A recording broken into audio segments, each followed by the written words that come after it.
गंगातरंगरमणीयजटाकलापं गौरी निरन्तरविभूषितवामभागं नारायणप्रियमनङ्गमदापहारं वाराणसीपुरपतिं भज विश्वनाथम।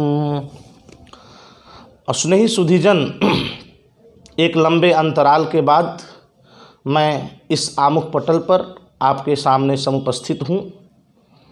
आज हरिद्वार प्रवास के दौरान, चूँकि काशी छोड़े 4-5 दिन हो गए, यहाँ हरिद्वार में आदरणीय धर्मज्ञाता विद्वान वैद्य पंडित तनसुख राम जी शर्मा के सानिध्य में, उनके संरक्षण में गायत्री यज्ञ हो रहा है, जिसमें मैं काशी के 100 विप्रों के साथ यहाँ आचार्य के रूप में उपस्थित हूँ।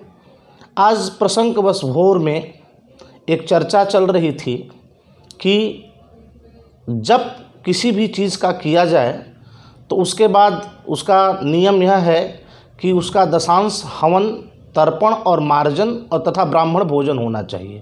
यह जप का एक अंग है, जिसमें जप पूर्ण करने के बाद उसका दशांश हवन, उसके बाद उसका दशांश तर्पण, फिर दशांश मार्जन जिसको अभिषेक कहते हैं, और इसके बाद दशांश ब्राह्मण भोजन का यह नियम है।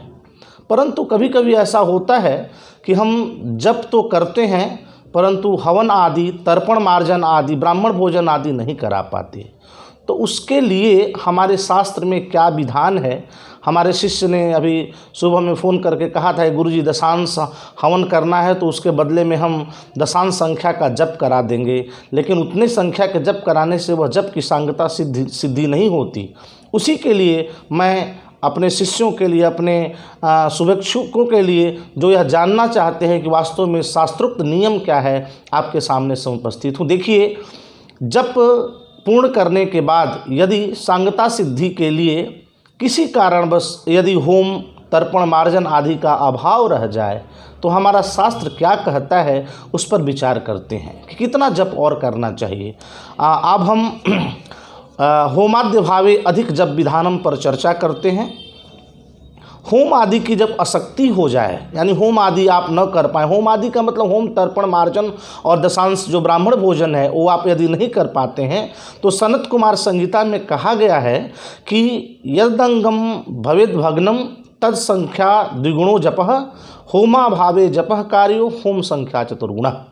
कहा गया है कि जब की सांगता सिद्धि के लिए जो अंग पूर्ण न हो, यानी होम अगर आप न कर पाएँ, तर्पण न कर पाएँ, मार्जन न कर पाएँ, दशांश ब्राह्मण भोजन न करा पाएँ, तो उसके लिए क्या करना चाहिए कि उसकी संख्या, जो हवन की संख्या आप दशांश निकालते हैं, जो तर्पण की संख्या दशांश निकालते हैं, जो मार्जन की संख्या दशांश निकालते हैं, उसका दुगुना कर दीजिए और दुगुना करके तब जप करवा दीजिए।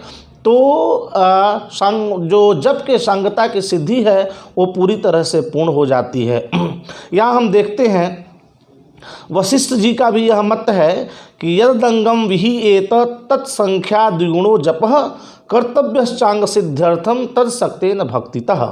वशिष्ठ जी ने भी कहा है कि जो अंगहीन हो जाए, अंगहीन का मतलब जप के जो अंग हैं, जप, हवन, तर्पण, मार्जन और ब्राह्मण भोजन, ये जप के अंग हैं। तो अंगहीन का मतलब इसमें से जप के बाद अगर किसी की भी हीनता हो जाए, कोई अगर न पूर्ण हो पाए, तो उसकी संख्या से दुगुना जप कर देना चाहिए।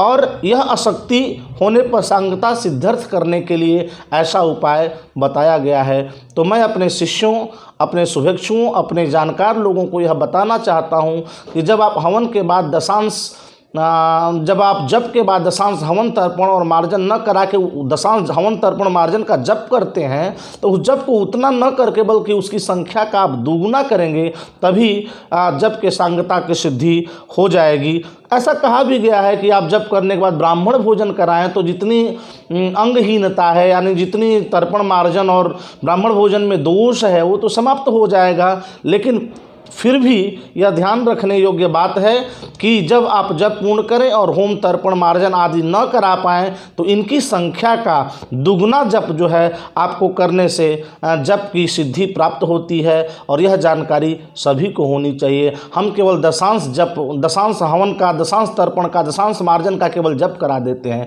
लेकिन वह दशांश की जितनी संख्या है उसका दुगना जब हम करेंगे तभी जप की सिद्धि प्राप्त होगी।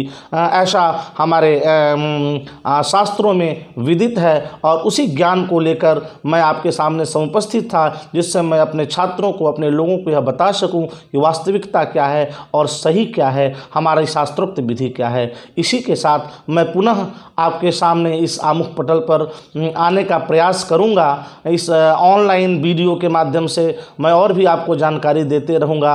आज बस इतना ही। भगवान सबका कल्याण करे। सर्वे भवन्तु सुखिनः, सर्वे सन्तु निरामया। इसी भाव के साथ मैं आप सभी को काशी से, अभी तो मैं हरिद्वार में हूँ परंतु मेरा काशी कर्मस्थली है, तो मैं काशी से आचार्य पंडित धीरेन्द्र आप सभी को प्रणाम करता हूँ।